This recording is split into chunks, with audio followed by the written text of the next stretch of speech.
Hello, friends. Welcome back to our next session of e-learning. My name is Vijay Sonar.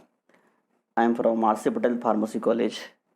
In today's session, I will try to discuss the principle of mass spectrometry, and we will try to understand the four different methods of ionization. So, let's begin with the principle of mass spectrometry. So this is how a simple mass spectrometer will look like. We have a detector, an analyzer, a system that will generate the ions. We have a magnetic system there. We have uh, an electric field there to accelerate the ions, and we have a system to produce the ions in gaseous phase. So let us begin with the principle of mass spectrometry.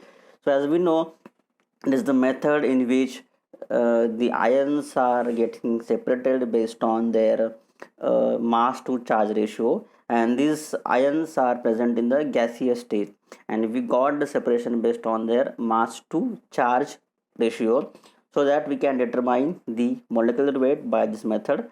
So mass spectrometer basically performs the four major functions. First is production of ions in gaseous state. Second, acceleration of ions in presence of either magnetic field or electric field. Third, separation of ions in mass analyzer. And the last is detection of ions based on their mass to charge ratio.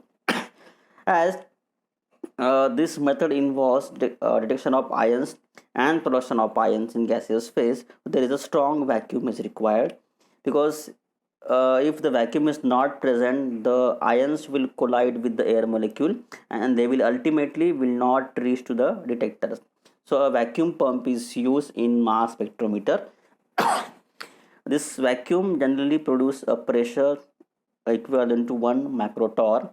So as we know, 760 torr is equal to the atmospheric pressure, which is equivalent to 760 mm of mercury. So it is clear that from this equation, 1 mm of mercury is equal to 1 torr. 1 mm of 1 mm level of mercury. So 1 macrotorr will be a very less air pressure used in the mass spectrometer. So these are the four different methods of ion on how these ions can be produced. So suppose it's a neutral molecule, we can produce ion by two methods, either by addition of electron, which will produce the anions having negative charge, and the cations by removing the electron, which is having the positive charge. So both the either anions or cations can be used in mass spectrometry. Now let us see the four methods of generation of ions in mass. So first is electron impact ionization. Second, chemical ionization. Third, fast atom bombardment. Fourth, electro spray ionization. So these are the four methods of ionization. Let us see one by one. In the electron impact ionization, an electrically heated filament is used, which generates the electron. On the opposite side, there is an electrode which is having positive charge, which will accelerate the motion of electron. This electron must produce an energy equivalent to 70 electron volt. Now, why this 70 electron volt is important? According to the de Broglie matter wave equation, lambda wavelength is equal to h upon mv, where m is the mass, v is the volume. So product of mass into volume is momentum p. So equation becomes lambda is equal to h upon p. The equation of energy is equal to E is equal to p square upon 2me, where p is the momentum and m is the mass of electron, and this momentum is equal to square root of 2me. So the equation becomes lambda is equal to h upon square root of 2me, and this E energy equivalent to 70 electron volt corresponds to the wavelength 0.14 nanometer. Now if you look at this number 0.14 nanometer of wavelength, it is a distance between the two atoms, that is a chemical bond. So it means that minimum 70 electron volt energy is required to break the bond. So at this energy, electron will bombard the chemical bond, it will break the bond and electron will be released, and that will generate the ions, that is cations, of course positively charged. Now this 70 electron volt is very important, and if the electron is not having this much energy, what will happen? There is a less chances that that electron will bombard the chemical bond, and it will just pass through the chemical bond, and there will be no production of ions. Another way that we can increase the probability of electron hitting the molecule, that what we can do is an application of magnetic field. If we apply the magnetic field, what will happen is this electron will move in helical path, and they will spend more time in the chamber. So this will increase the probability that that electron will bombard the chemical bond, and there are more chances that that the chemical bond will be broken and ions are produced. Now let's see how it works.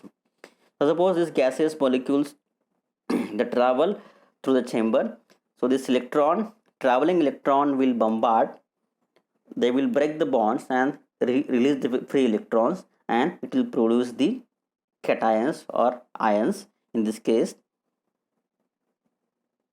there is a strong magnet will travel the electrons in the helical path.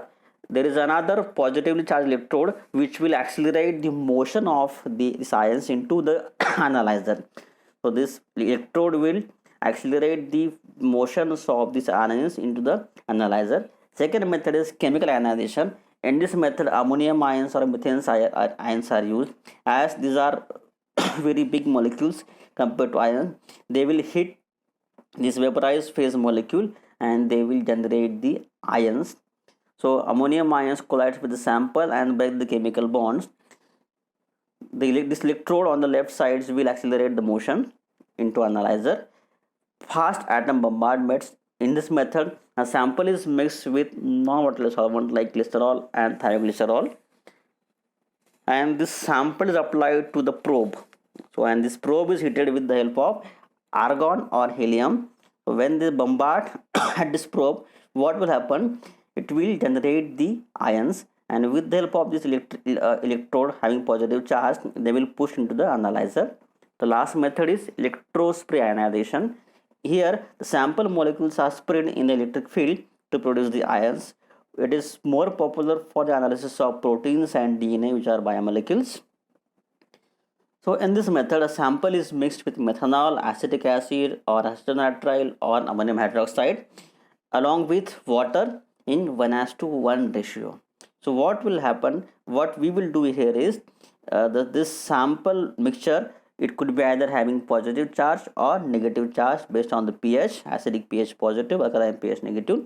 So this mixture is transferred through a syringe to produce these small droplets. That is the process is called as nebulization. And as there is a vacuum here, the solvent molecule, they will get of course evaporated, and it will produce the ions of the different charges. There is also a system of potential difference of the two electrodes, which is about 3000 electron volts. So what will happen is when the molecule will travel through the syringe, both the molecule and the solvent will have charge. So solvent and sample molecule have same charge, so therefore the rate of solvent evaporation will be increased, and we can have the faster ionization. Now the analyzers. So both by this four method we have the ions produced. Now these ions will travel through a curvature path of analyzer, and the force will be equal to q vb, where q is charge, v is velocity, b is magnetic field. And in the analyzer, when this molecule will travel and they will reach to final detector, and here they will be separated based on their mass to charge ratio. Mass charge ratio. And so this way we can have the separation based on the mass to charge ratio, and we can have the peak here, where we can have the peak intensity on the y-axis and their mass to charge ratio on the x-axis. So this will help us to production of ions, and then we can analyze this ions or the separated ions based on their mass to charge ratio. So this can, from the spectra we can determine the molecular weight of the given molecule. Thank you very much for watching this video. If you have any problem about this chapter, you can put me in comment box. Thank you very much. Happy learning. Bye bye.